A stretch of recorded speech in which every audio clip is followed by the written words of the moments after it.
Hello everyone, welcome to NM cooking. ఈరోజు మన channel special మనందరి ఫేవరెట్ బ్రేక్ఫాస్ట్ రెసిపీ అయిన వడలు. ఈ వడల ప్రిపరేషన్ చాలా అంటే చాలా ఈజీ. కానీ పిండి సరిగా కలపకపోయినా, ఇంగ్రీడియంట్స్ ఎగ్జాక్ట్ మెజర్మెంట్లో వేయకపోయినా మనకు హోటల్ స్టైల్ వడలు రానే రావు. సో ఈ వీడియోలో నేను వడలు లోపల నుంచి సాఫ్ట్గా, పైనుంచి క్రిస్పీగా, ఆయిల్ ఎక్కువ పీల్చకుండా, స్టోన్ గ్రైండర్తో పని లేకుండా మిక్సీలోనే మంచి హోటల్ స్టైల్ వడలు ఎలా చేసుకోవాలో క్లియర్గా ఎక్స్ప్లెయిన్ చేస్తున్నాను. సో ఈ వీడియో మొత్తం చివరి వరకు చూడండి, ఎక్కడా స్కిప్ చేయకండి. ఇలాంటి మరిన్ని ఇంట్రెస్టింగ్ రెసిపీస్ కోసం ఎన్ఎం కుకింగ్ని సబ్స్క్రైబ్ చేయండి. అలాగే పక్కనే ఉన్న గంటని క్లిక్ చేసి నా ఛానల్ డెవలప్మెంట్కి నాకు సపోర్ట్ చేయండి. సో ఈ వడలకు కావాల్సిన ఇంగ్రీడియంట్స్ నేను మెజర్మెంట్తో సహా క్లియర్గా నోట్ చేశాను. అలాగే వీడియో మొత్తం ఇంగ్లీష్ సబ్టైటిల్స్ కూడా ఇచ్చాను. ఇలా ఒక 1 కప్ మినపప్పు తీసుకున్నాను. దీన్ని ఒక 2 సార్లు కడుక్కొని 1.5 కప్ వాటర్ వేసుకొని నైట్ అంతా నానబెట్టుకున్నాను. సో మార్నింగ్ వాటర్ మొత్తం తీసేసి దీన్ని నేను మిక్సీ పట్టుకుంటున్నాను. మిక్సీ పట్టుకుంటున్నప్పుడు దీంట్లో ఒక 1 స్పూన్ ఉప్పు వేసి మిక్సీ పట్టుకుంటున్నాను. సో మిక్సీ పట్టుకుంటున్నప్పుడు వాటర్ చాలా తక్కువగా వేయండి, 1 స్పూన్ అలా వేయండి సరిపోతుంది. ఎక్కువగా వాటర్ వేస్తే మెత్తగా అవుతుంది, మనకు వడలు సరిగా రావు.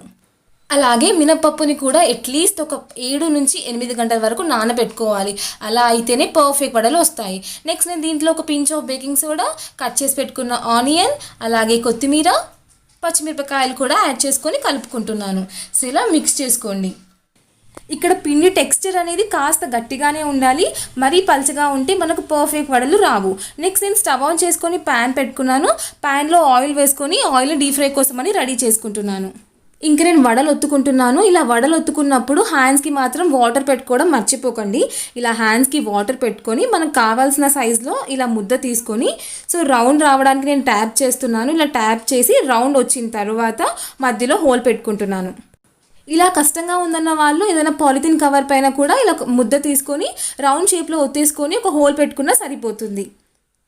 ఇంకా నేను వడని ఆయిల్లో వేసేసుకున్నాను. ఇలా ఆయిల్లో మీడియం ఫ్లేమ్ పైన చక్కగా కాల్చుకోండి.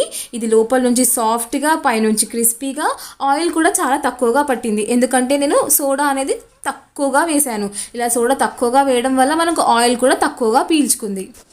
సో ఇలా మనం నైటే ప్రిపేర్ అయిపోయి మార్నింగ్ వడలు చేసుకుంటే ఒక 15 మినిట్స్లో అయిపోతుంది. నేను చట్నీ ప్రిపరేషన్ కూడా వీడియో పెట్టానండి, ఆ లింక్ అనేది డిస్క్రిప్షన్లో ఇచ్చాను. సో ఇదండి మన ఫైనల్ లుక్. ఈ వీడియో కనుక మీకు నచ్చినట్టయితే లైక్ చేయండి, షేర్ చేయండి, అలాగే subscribe to NM cooking and please support us.